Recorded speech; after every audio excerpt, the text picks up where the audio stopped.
Good morning, Friendship United Methodist Church. I'd like to welcome you on this 21st day of June 2026.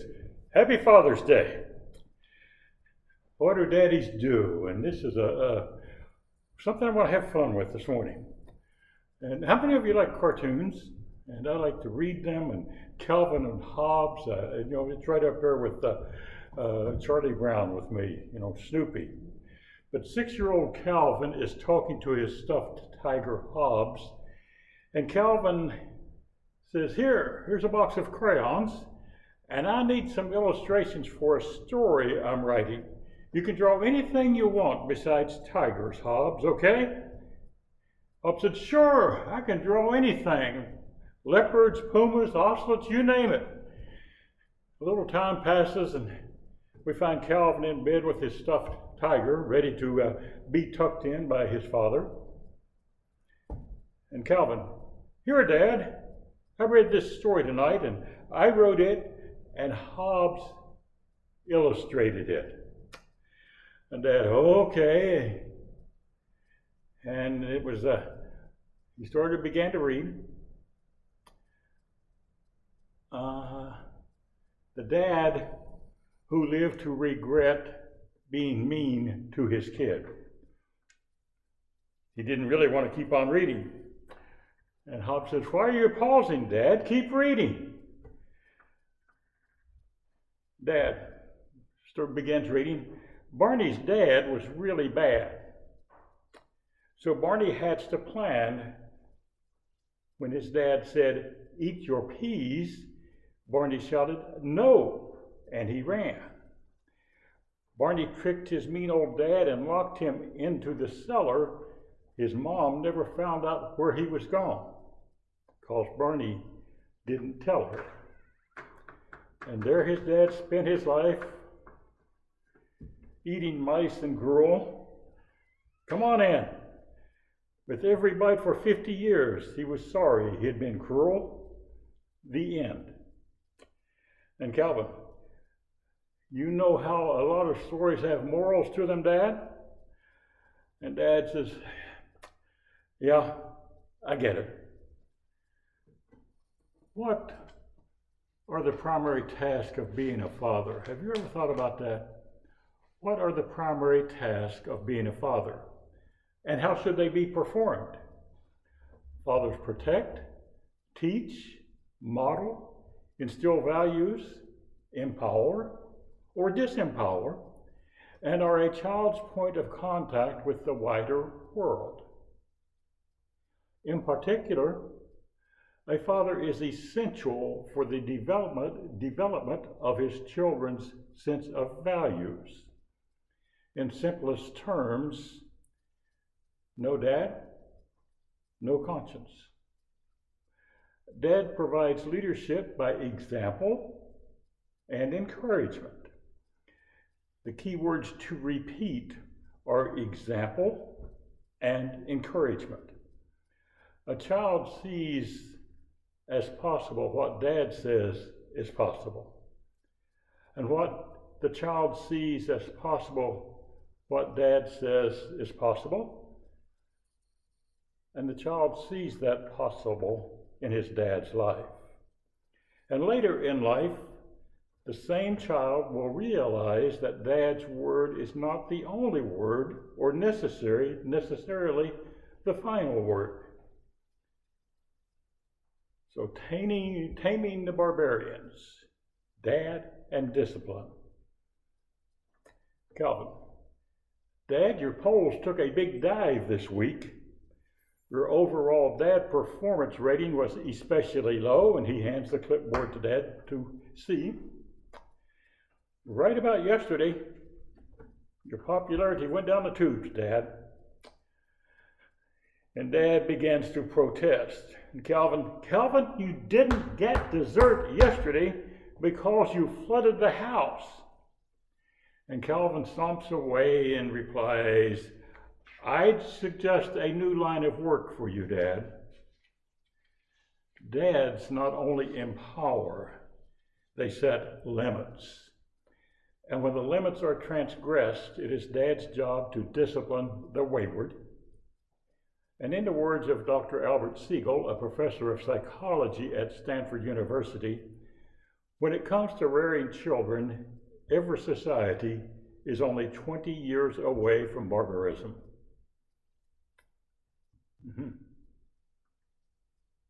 20 years.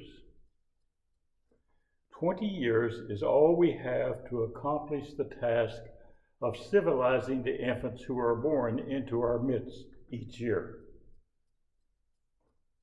These savages, these newborns that whine and cry, it's part of being a baby, know nothing of our culture, our religion, our values, our customs, or our interpersonal relations. The infant is totally ignorant about communism, fascism, democracy, civil liberties, the rights of the minority, or as contrasted to the proper prerogatives of the majority, respect, decency, honesty, customs, conversations, manners. The barbarian must be tamed if civilization is to survive. And that's not to say that discipline is the only Dad's job, or that it is Dad's sole job. But just as fathers represent the possibilities of the outside world to their children, so also do they react as agents to the world. Now we're going to discuss leaving Dad behind a little bit. And Calvin says, "Dad, I want a horsey ride." And Dad was painting the front porch. He's stirring the paint. "I'm busy, Calvin. We can do it later." Calvin, "Well, Dad, it won't be long before I'm all grown up. And one day you'll wake up and wonder how all the years slipped by, and you'll look back and say, 'Where has the time gone? Calvin's so big. How did this happen so quickly? It's hard to remember when he was small enough that I could give him horsey rides. But those days will be lost forever.'" So Calvin gets his horsey ride, as you can imagine. And Dad says, "I think I've worked through my potential guilt now." And Calvin says, No, jump the fence, Dad, jump the fence." And in one of my memories of childhood, according to psychiatrist Martin Greenberg, and he discusses his childhood, and Martin says, "I was about 10 years old. My playmates had bicycles, and I want one too, naturally. And my father discovers that the Chicago Herald-American is selling swing bicycles to its carriers for $19. He convinces the local newspaper distributor to sell one to him, and it's delivered unassembled in a cardboard carton. For most of the weekend, we worked together in the basement, my son and I, assembling the red one-speed balloon-tired bicycle. And it proves to be a formidable task, which I assist by passing him tools and asking him patiently when he will be finished. This is the son talking to Dad, Mr. Greenberg. And finally, it's done. Dad rides the bike around the block, tinkers with the chain some more, and rides it again. Then he has me mount it, and he walks alongside, steadying the bike. At first, he grips the handlebars. Then he holds the saddle as I practice steering and pedaling. He walks faster and faster. Soon he is running. As the bike picks up speed, he lets go, and I lose my balance and fall in the street. We repeat the sequence again and again. Balance still eludes me. Dad demonstrates, explains as best he can, and we'll try again. And it was after dark when we quit. A few days later, after the scrapes has healed some and I wasn't as sore, he rides the bike for several minutes and then has me to try. He steadies the bike again, and I manage a few yards on my own, become frightened, and stop. Then we try again. I add a few more yards to my range. We try again. And finally, to his surprise and to mine, I'm riding alone. I'm frightened and excited at the same time. I glance back over my shoulder. Dad is waving at me, smiling, and shouting encouragement as he recedes into the distance. I'm on my own. I'm still unsure and wobbly. And in the next few days, there are spills and scrapes. But I scratched the paint on the neighbor's car door about 3 blocks from home. I explore new neighborhoods, meet new boys my own age. And about a mile from home, a bully stops me, tries to goad me into a fight, and tells me to stay out of his neighborhood. From month to month, my self-confidence and rage increases. Some days I bicycle from morning till night, but I am on my own. And then Martin, the psychiatrist, explains, as fathers, we struggle to get our children on the cycle of life. We race alongside them, panting, exhausted sometimes, and finally they're able to ride off on their own. And we are saddened because we feel we've been left behind. But indelible memories can keep you running alongside that bike. Unalterably etched into our very being, influencing our sense of self, are what we as sons and daughters remember about our fathers teaching us. For they were there from day one, instructing us how to ride a bike, or to shave, or flirt, or clean a fish, or entertain guests at a pretend tea party, or start a lawnmower, or shag flies. In some, to be a man, or to act like a lady. These memories color not only our relationships with our Father, but with all other human beings as well. The memories of a son, in particular, surface again and again in the way he acts as a father with his own children. In his book, The Birth of a Father, Greenberg states that he often thought of his father and the bicycle riding lesson that he was teaching his own son. And he comments, the images captured the cloudiness that I have with my father, and yet the reality that I was leaving him behind, that I was moving on to a new phase of my life. My recollection of my father, Mr. Greenberg, as we said, beside me filled me with a need to be near my own child, to be a part of his life, recognizing nevertheless that at one point he would also leave me behind.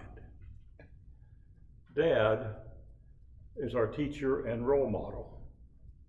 He recedes into the distance, yet is always there. For a lifetime, we idealize him, fight him, blame him, and resist him. But when we become fathers ourselves, we catch ourselves repeatedly using his very words and duplicating his very reactions. We keep telling ourselves that we are smarter than he was, that we will never make the same mistakes with our children that he did with us.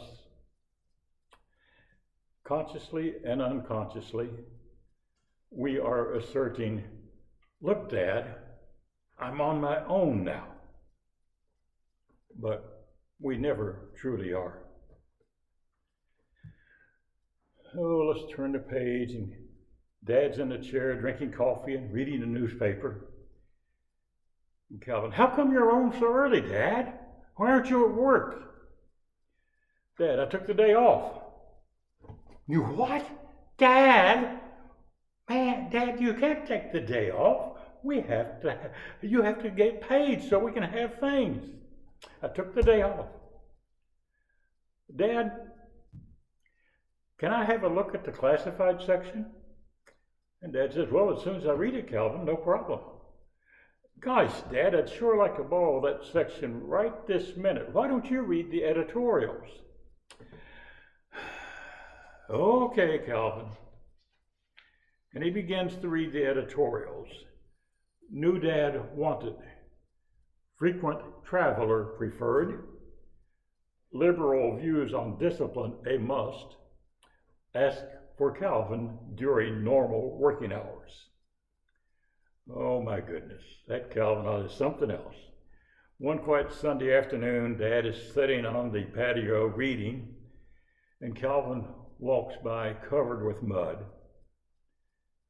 Wow, Calvin, how did you ever get so muddy? Where you been? Well, Dad, I was just standing there minding my own business when all of a sudden a horde of cannibals came. Oh man, Calvin. Dad, forget it. Forget I said anything. And Calvin wanders off, and Dad throws his arms back and he takes a deep breath. Whew, where's this kid coming from? Dad. Boy, what a delightful afternoon. Sometimes I feel like I work all the time to afford this place. Never got to sit back with a good book and enjoy it. Well, at least I have the weekends. And then he is interrupted by his wife's scream from in the house. Calvin, you have got mud all over the house. Look at you. The couch. What did you do? Did you tromp across the cushions on the couch? Calvin, I didn't do it. Someone else must have. I saw a muddy guy go running through the yard a while ago. Calvin, out of this house right now. Okay, and she has him by the ear, and he says, I'm going. You don't need to push, Let go of my ear. I'm not wanted. Let go. I'm getting out of here. All right, goodbye. And Dad is sitting there with his book in his hand and staring into space, and Calvin reappears. And Calvin says, hey, Dad, catch the water balloon. And by the time he reaches up, he is drenched. And Calvin says, great reflexes, Dad. By the way, don't go in the house. Mom is she's in one of her moods again. And you know what I mean, don't you, Dad? And Dad is talking to himself. 14 more years. I'll bet I could get a lot of work done in the office on weekends, he thinks. So here we are on the weekend, Father's Day, trying to brush up on our fathering skills. No one gave us a guidebook when we took this job, but there are some obvious rules. First, as a father, realize that your only responsibility is to do the best you can do. Be aware of the impact you have on your children, and respond as fully as you are capable of responding to their needs. And secondly, do the best you can do under the circumstances, just as your father did the best he could do.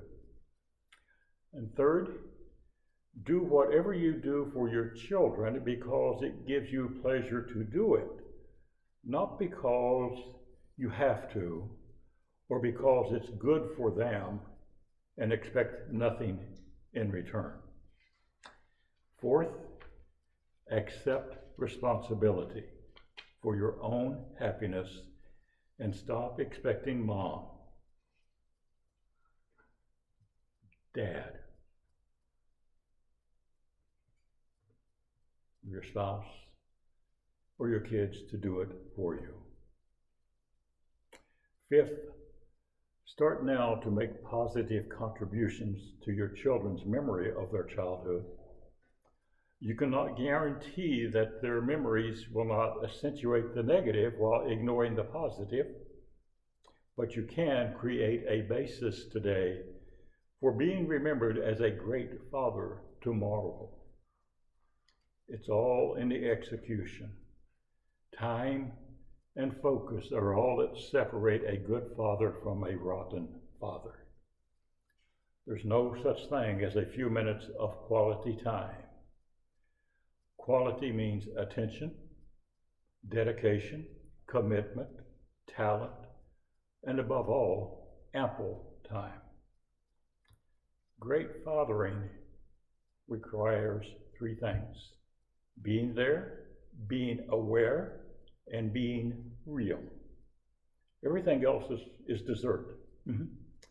Being there, wanting to be there, committing oneself to being there, being proud of being there, putting up with the messes and the disappointment and one's own shortcomings, and still choosing to be there for the child. That is what fathering is all about. And we need more of this in America today. And don't worry too much about not having all the answers. That's what children are for. Amen? Dad, can you get my ball out of the gutter again? And Dad says, Calvin, this is the third time this afternoon. I thought I told you to play it, put it back. And Calvin, relax, Dad, relax, chill. It's just a ball in the gutter. It's not as if I've been embezzling money or killing people, right? Aren't you glad I'm not stealing or murdering? Ah, my goodness. And Calvin says as he watches Dad walk away, I always have to help Dad establish the proper context. God bless. Happy Father's Day.